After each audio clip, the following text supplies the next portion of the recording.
Welcome back to Nurse's Corner. Today we have a doctor that doesn't belong in pediatrics. Let's begin. Dr. Mason Hale didn't believe in sleep anymore. Not when there were lives on the line. Not when the caffeine stopped working 2 years ago and the pills started doing the job better. Small white tablets, Adrenamax, prescribed off the record by a friend in cardiology, kept him running 48 hours straight without blinking.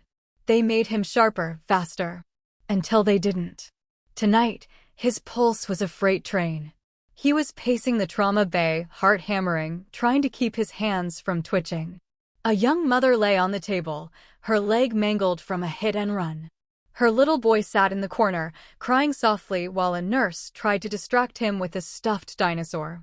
"Doctor," asked the resident. "You ready?" Mason nodded too quickly. "Prep her for sedation." He leaned over the patient, forcing a smile that felt like a mask stretching too tight. The edges of the world were vibrating. His mouth was dry, his scalp prickling. "Scalpel," he said. But his hand slipped. Just a fraction. The blade grazed too deep. Blood welled fast, too bright under the lights. "Pressure," he snapped, voice cracking. The nurse pressed gauze down while he fought to steady his breathing. He could feel eyes on him, residents, nurses, judgment. Someone whispered, "Is he okay?" He wasn't. Across the room, Nurse Emily Torres stood frozen, her gloved hands clenched so tight her knuckles ached. She'd been waiting for this. For weeks, she'd watched Dr. Hale unravel, shaky, snappish, reckless. The same man who once ruined her career by calling her incompetent during a medication error she didn't make. His accusation had stuck. She'd been demoted, humiliated, forced to claw her way back into the hospital under a different department. And now, here he was, losing control in front of everyone. "Dr. Hale," she said evenly, "you're cutting too deep." His eyes shot up, pupils blown wide. "I know what I'm doing." "You're not listening." "I said I've got it." He slammed a tray aside, instruments scattering with a metallic crash. The boy in the corner whimpered. A monitor alarm shrieked. Emily stepped forward, pressing gauze onto the wound. "We need suction here." The resident obeyed her without hesitation. For a moment, she was running the room, and Mason just stood there, breathing hard, lost in the chaos he'd created. When it was over, the patient stabilized. Mason ripped off his gloves and stormed out. Emily didn't follow. She just watched him go, her pulse steady for the first time in years. He locked himself in the locker room. His hands wouldn't stop shaking. The pills rattled in his pocket like teeth in a glass.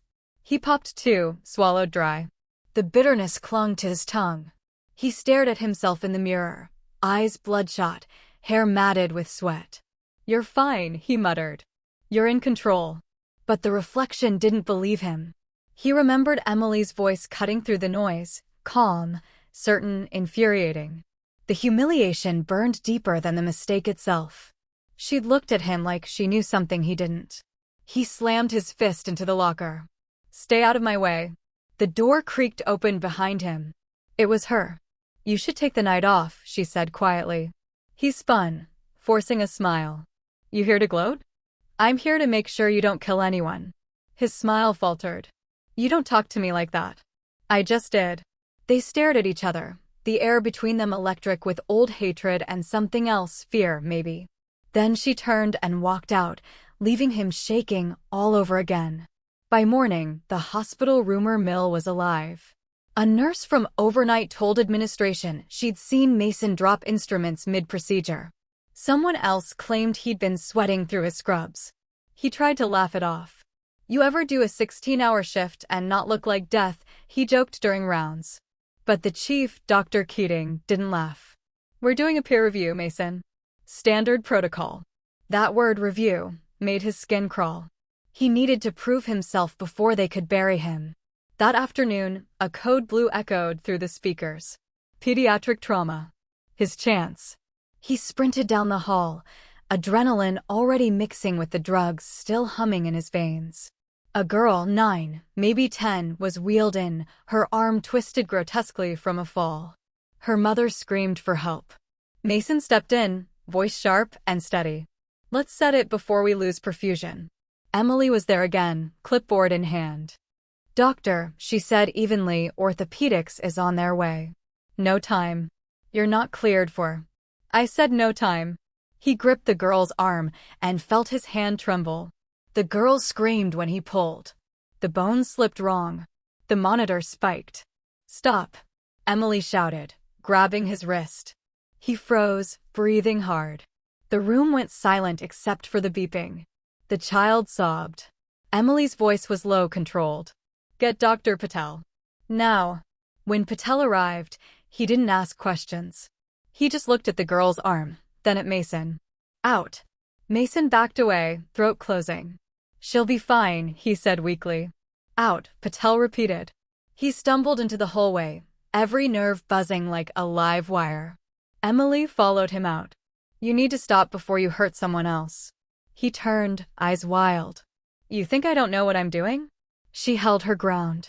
"You're high, Mason." The words hit harder than any blow. He blinked once, twice, then whispered, "Careful." But she didn't flinch. "I'm reporting you." His face hardened. "You do that, and I'll ruin you again."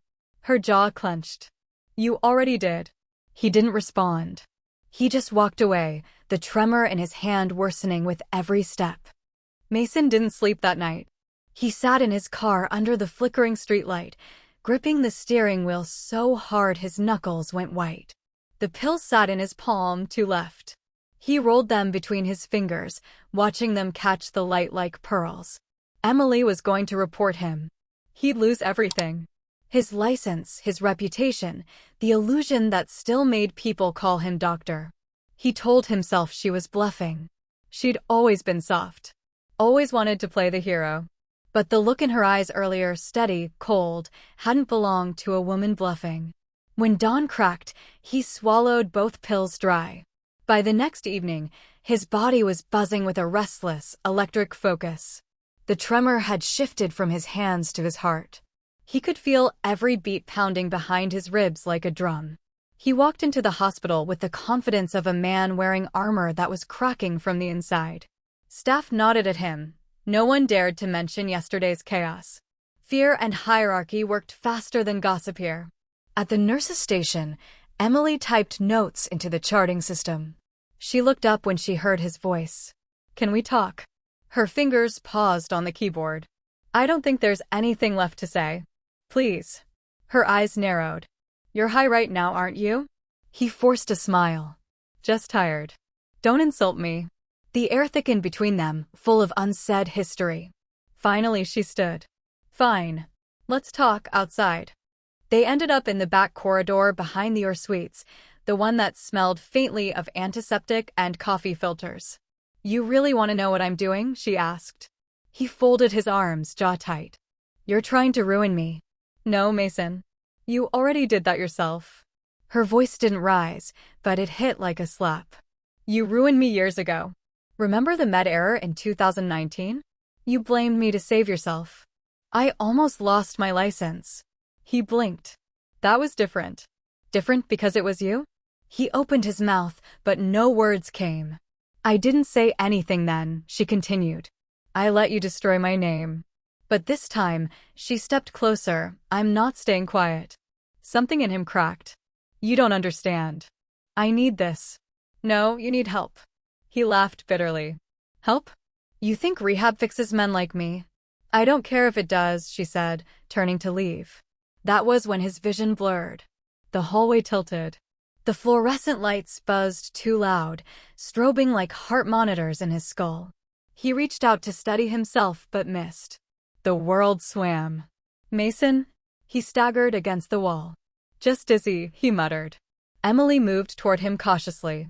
"You need to sit down." "I'm fine," he shouted, but the word broke in half. He dropped to his knees. The pills, half dissolved in his bloodstream, were surging like wildfire. She crouched beside him, gripping his shoulders. "You're overdosing." He laughed weakly. "Wouldn't that be poetic?" "Shut up," she snapped. "Stay with me." Her voice blurred in and out. The floor spun. He caught fragments, her shouting for help, the thud of approaching steps, a gurney being wheeled. Then darkness swallowed everything. He woke to beeping monitors.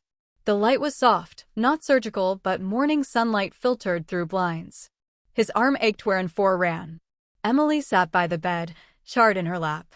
When he stirred, she looked up. "Welcome back," she said flatly. He groaned. "What happened?" "You collapsed. Toxic reaction to amphetamines." He tried to sit up, but she pressed a hand to his shoulder. "Don't. You need rest. I need to talk to the board before they already know." His stomach dropped. "You told them." "I didn't have to. The labs did." He turned his head away. "So that's it then. For your license? Maybe. For your life? Not yet." Her tone was sharp, but there was something softer buried under it. He closed his eyes. "You really hate me that much?" She hesitated. "I thought I did. But watching you almost die made me realize I just pitied you." 2 weeks later, Mason's name was officially suspended from the hospital roster. The memo went out quietly, buried under a paragraph about staff restructuring. Emily found herself reading it 3 times anyway. He'd entered a treatment program out of state. The official line said voluntary medical leave. Unofficially, everyone knew what it meant. For a while, things in the ER returned to normal or tried to. But the silence left behind by someone who used to fill every corner with noise was strange. The residents whispered less, the nurses worked smoother. Yet every so often, Emily caught herself glancing at the door, half expecting him to stride through it again. One night, as she was finishing a late shift, she found an envelope in her locker. No name, just her initials in sharp handwriting. Inside was a note. "You were right to stop me. Thank you for not letting me die in my lies. M." Months passed. She didn't reply, didn't know where to send anything if she wanted to. But she kept the letter folded in her wallet, the creases soft from handling. Spring turned to summer. The hospital bustled again, new interns flooding the halls. During one overnight, she heard her name over the intercom. Nurse Torres to triage. She jogged down the corridor and stopped dead. Mason Hale stood at the registration desk. Thinner, paler, but standing. A volunteer badge hung from his neck instead of a doctor's. He gave a small nod. "Emily." She stared. "You're not supposed to be here." "I'm cleared. Just assisting. Paperwork, mostly." Her heart thudded once, heavy. "Why?" He shrugged.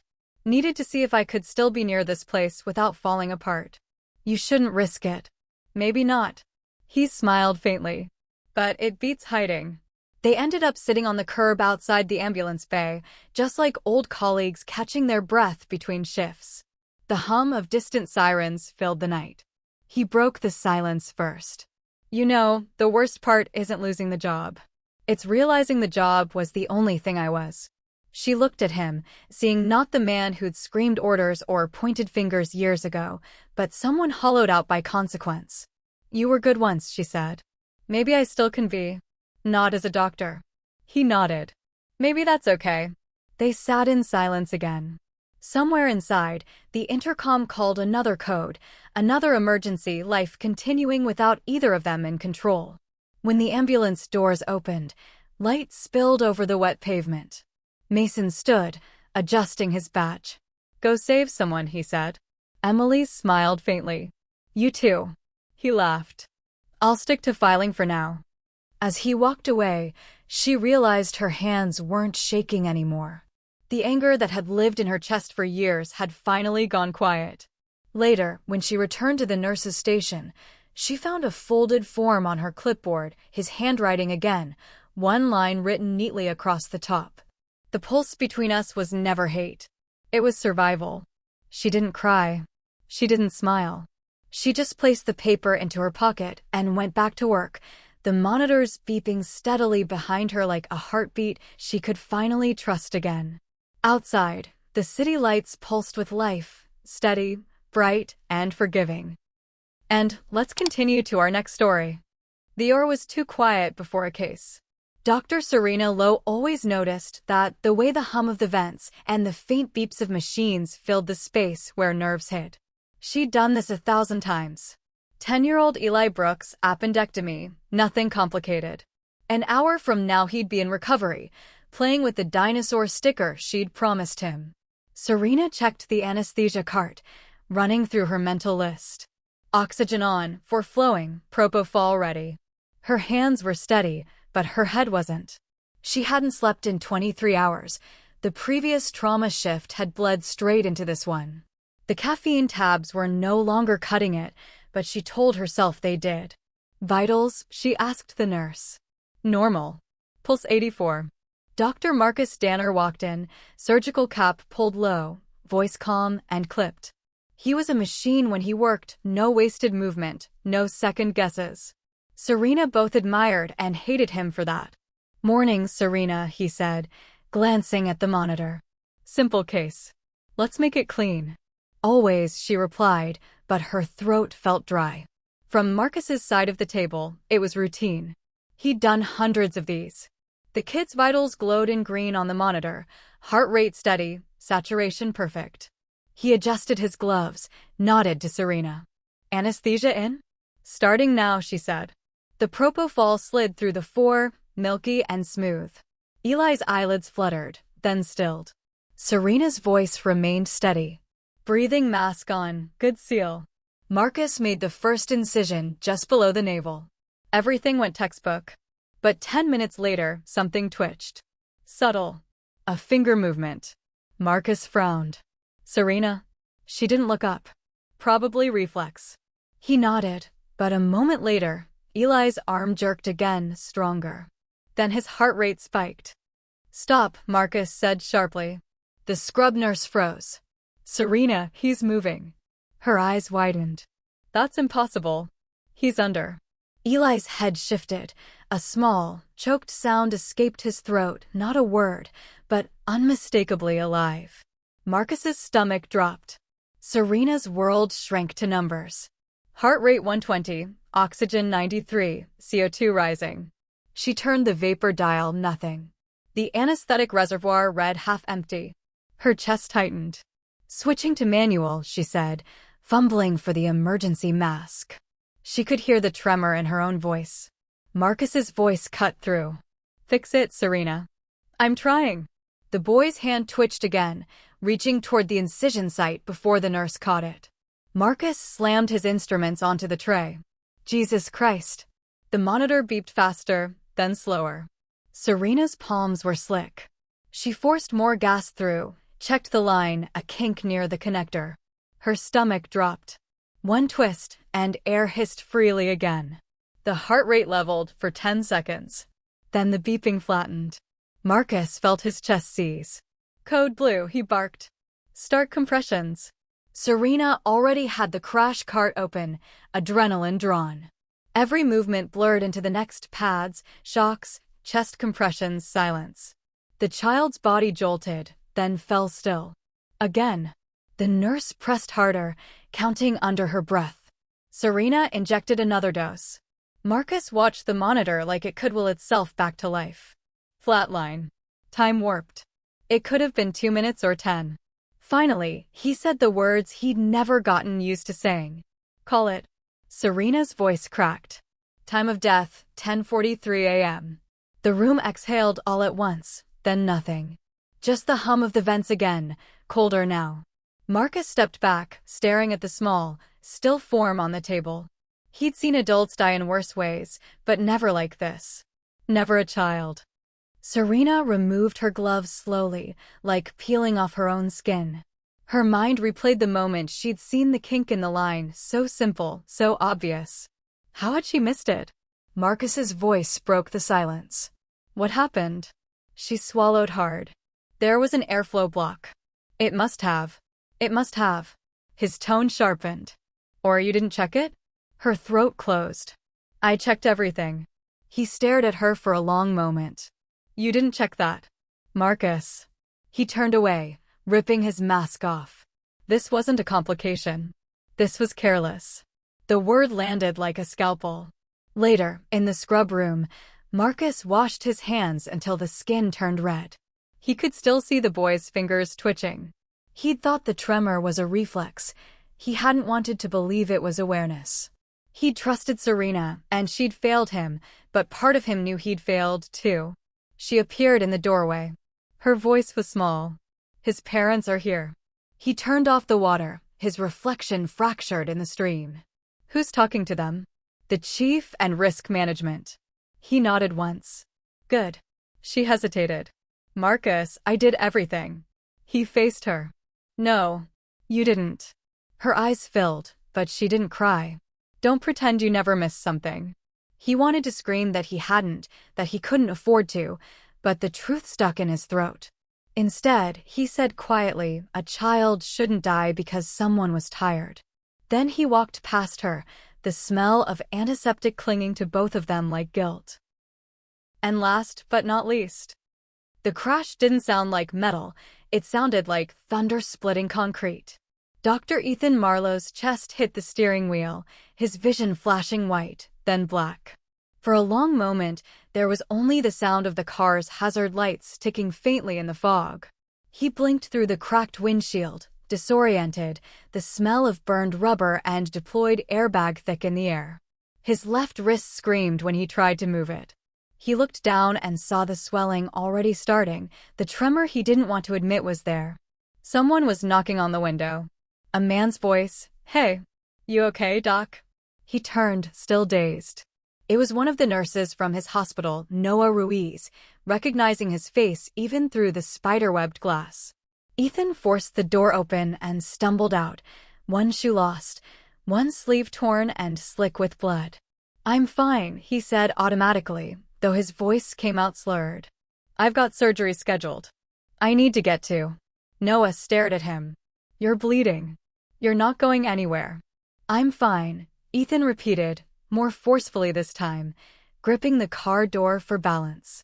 The world tilted, just slightly. He told himself it was the adrenaline. By the time they reached the hospital, he'd already refused 2 stretchers. He walked in under his own power, though his gait was uneven. The staff at the entrance froze when they saw him, their lead trauma surgeon arriving as a patient. "Dr. Marlowe," one of the residents gasped. "Should we call Prep or 2? Ethan barked. "We've got a hemothorax coming in from the freeway collision. ETA 15. Sir, you're..." He held up a hand. "I said prep the room." They hesitated, but moved. He was the authority here, the voice that commanded even chaos to pause. For 5 years, he'd run this ER with precision and fire. He wasn't about to let a fender bender sideline him. When he reached the locker room, his reflection stopped him cold.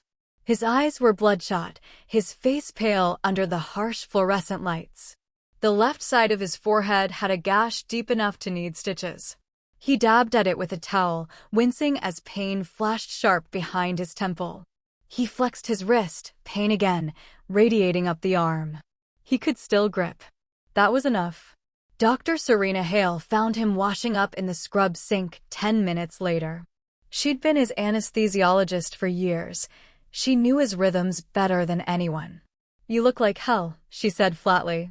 "Appreciate the concern," Ethan muttered, scrubbing harder. "You ready for the chest trauma?" "Ready," she repeated. "You mean the case you're not doing?" He didn't look at her. "Patients on the table. No time for backup. You're concussed." "Maybe. Doesn't matter." Serena stepped closer, lowering her voice. "It does if you kill someone because your vision blurs halfway through a thoracotomy." His hands paused. He looked up, eyes bloodshot but fierce. "I've done this procedure blindfolded before. Not while bleeding out of your own head, you haven't." "Serena." "Ethan, listen to yourself. You're shaking." He forced a laugh. "Just cold water." Her gaze didn't waver. "You shouldn't be here. And you shouldn't question your attending in front of staff," he snapped. The sharpness in his tone made her flinch. He softened, almost instantly. "I'm fine. Just trust me." Inside or 2, the air was thick with the familiar buzz of machines and the sterile bite of antiseptic. The patient, a middle-aged man, chest wrapped in blood-soaked gauze, was prepped, vitals stable but fragile. Ethan took his place at the table, flexing his left hand one last time. He could feel the ache pulsing like a second heartbeat, but he ignored it. Serena's eyes met his briefly through the mask. There was no trust in them anymore, just fear. "Scalpel." Clamp. Retractor. The rhythm steadied him. The cut was clean, controlled. For the first few minutes, everything felt almost normal. Then the edges of his vision flickered. Pressure dropping, Serena said sharply. 120/70. He blinked hard, sweat dripping into his mask. Increase fluids. Already doing it. He reached for the next instrument, and his hand missed. It wasn't a tremor this time. It was something deeper, slower, like his arm belonged to someone else. Ethan? Serena said. I'm fine.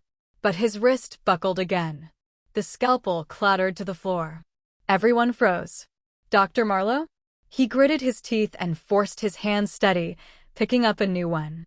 We keep going. Ethan, stop. Keep going, he shouted, voice breaking through the sterile hum like thunder. Serena moved first. Code Gray, she shouted toward the door. Get Dr. Whitmore, now. Two nurses exchanged terrified glances. No one had ever heard anyone override Marlowe in the OR. But she was right, his movements were erratic, his coordination gone. I said I'm fine, he yelled, but his voice cracked, slurred now. His eyes weren't tracking properly. The OR doors burst open. Dr. Whitmore, the department head, strode in, flanked by security. Ethan, he said firmly, you're done. Like hell I am, Marlowe hissed. This patient needs me. You're bleeding, your hands shaking, and you're endangering everyone in this room. Ethan's vision doubled for a moment. Two Whitmores stared back at him. His knees trembled, but he steadied himself against the table. I can finish this, he muttered, voice low but desperate. Just give me 5 more minutes. Whitmore shook his head. Step away from the table. Don't do this. I'm not the one doing it. You are. The silence that followed was colder than the steel instruments gleaming under the lights. They escorted him out of the OR, the gurneys squeaking behind them, nurses whispering in hushed voices. Ethan tore off his gloves and mask, tossing them into the bins so hard they scattered onto the floor. His pulse roared in his ears. I had control, he muttered. Serena followed him out, eyes dark with something between fury and pity. You didn't. You could have killed him. He stopped so suddenly she nearly ran into him. You think I don't know what I'm doing? She met his gaze. Not anymore. He stared at her for a long moment, then turned and kept walking. His footsteps echoed down the corridor, uneven and hollow. Outside the OR, Dr. Whitmore caught up to him. You're on leave, effective immediately. Go to radiology. Get a CT. We'll talk after that. Ethan's mouth twisted. Leave? You think I can just walk out in the middle of? You'll walk out because I said so. The authority in Whitmore's tone left no space for argument. Ethan glared, but his body betrayed him. His hand was trembling again, the pain burning hotter now. He didn't say another word. He just turned toward radiology, steps slow, head pounding with each beat of his heart. The CT scan showed what Serena had already suspected, a minor cerebral bleed. Enough to explain the dizziness, the confusion, the loss of coordination. Enough to end a career if left untreated. When Whitmore read the results, his voice softened. You need to be admitted, Ethan. I'll rest after my rounds. This isn't a suggestion. Ethan's laugh was dry, humorless. You're admitting me to my own hospital? I'm admitting you before you put someone else under the knife. For a long moment, Ethan just sat there, staring at the gray skin illuminated on the screen. The damage was small, almost invisible unless you knew what to look for. But to him, it felt enormous. He finally whispered, "It's not that bad." Whitmore folded his arms. That's what every surgeon says before it gets worse. Ethan's gaze dropped to his own hands. They were still shaking. Later that night, Serena stood outside his hospital room. He was sitting on the edge of the bed, still in scrubs, for a line in his arm. The sight made her chest ache. He looked up when she entered. Came to gloat. Came to check on you. I don't need checking. You almost passed out in an open cavity. I was fine. She sighed. Ethan, stop saying that. You weren't. He stared past her, out the window where rain streaked against the glass. You know what the worst part is? He said quietly. It's not that I screwed up. It's that I didn't even see it happening. Serena hesitated. You've been pushing too hard. One man can't cover 3 rotations forever. I could. He laughed softly. Until today. She didn't reply. There was nothing left to say. The following morning, Ethan woke to the rhythmic hiss of the 4 pump. His head felt heavy, fogged over. The dull pain behind his eyes was no longer sharp, but the weight in his chest hadn't lifted. When the nurse entered to check his vitals, he sat upright and said, "Remove the line." She blinked. "Doctor, you're still under observation." I said remove it. His tone left no room for argument. She hesitated, then quietly left the room, no doubt to find someone with authority to stop him. He swung his legs off the bed, the hospital floor cold beneath his feet. He hated being on this side of care, the patient's side, the powerless side. He'd spent his life fixing people, not being one of them. His body trembled slightly as he reached for his watch on the tray.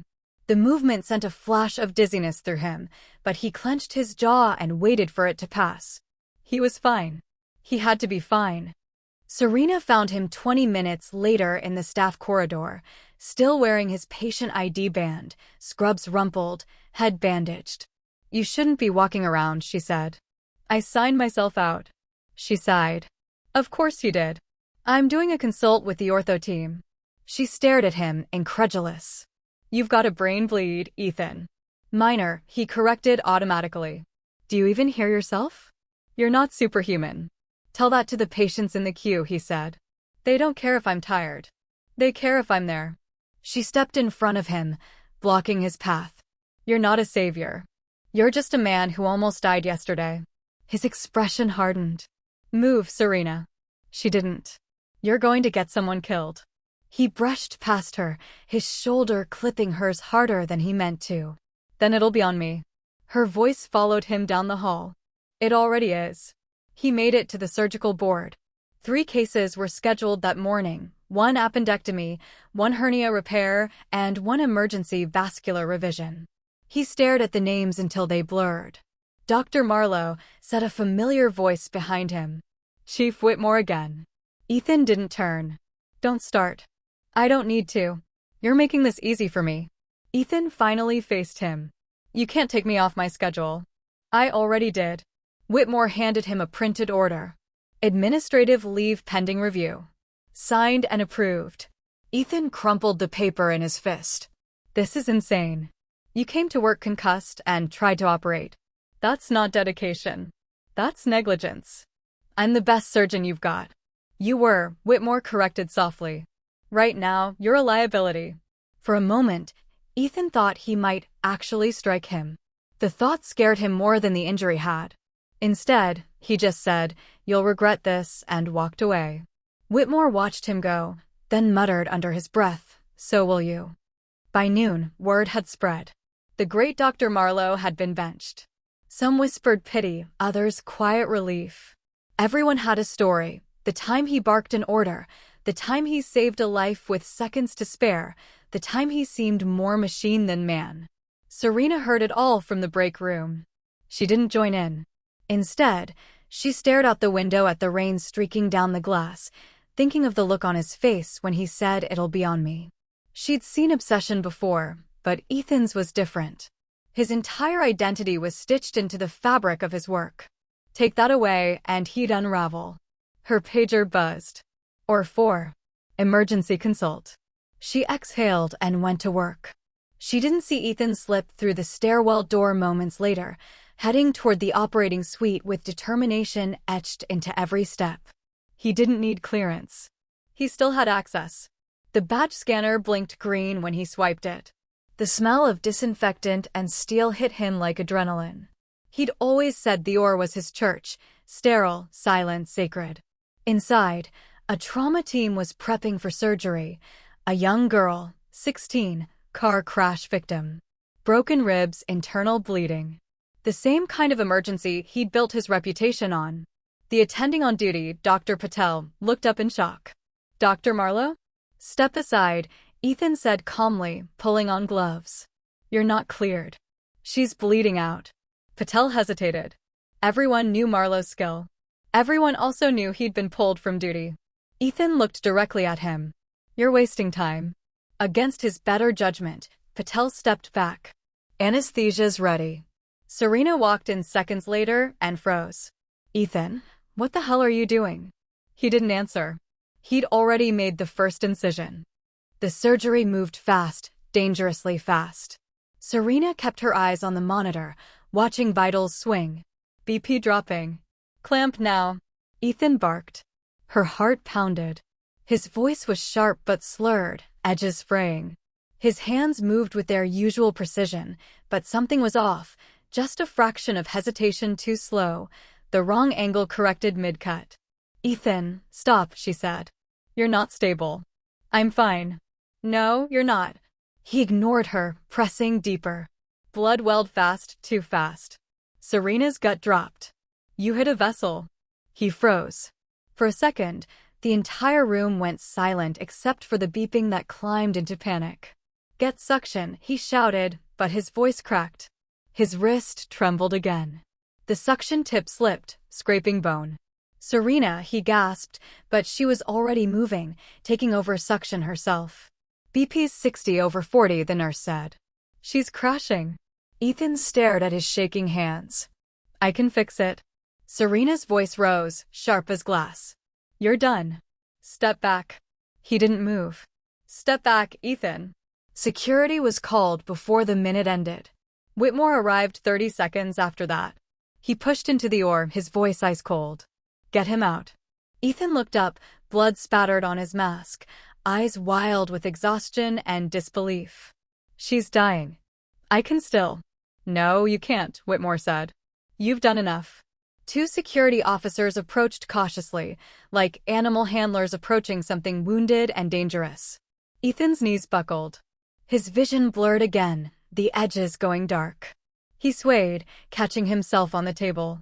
I'm fine, he whispered weakly. Serena tore off her mask, shouting at the guards, help me get him out before he collapses. But Ethan didn't fight. He just stood there, shaking, eyes fixed on the girl on the table as the team swarmed around her. The last thing he saw before they let him out was Serena taking his place at the head of the table, voice steady, hands sure. He felt the world tilt again, then black. When he woke, he was in an observation bed again. The lights dimmed, the quiet hum of machines around him too familiar now. Serena sat by the window, arms crossed, her face pale with fatigue. You flatlined for a minute, she said softly. Collapsed from cerebral pressure. You could have died in there. Ethan blinked, the memories hazy. The girl. She's stable, she said after a pause. Because you stopped. He tried to sit up, but the pain behind his eyes forced him back down.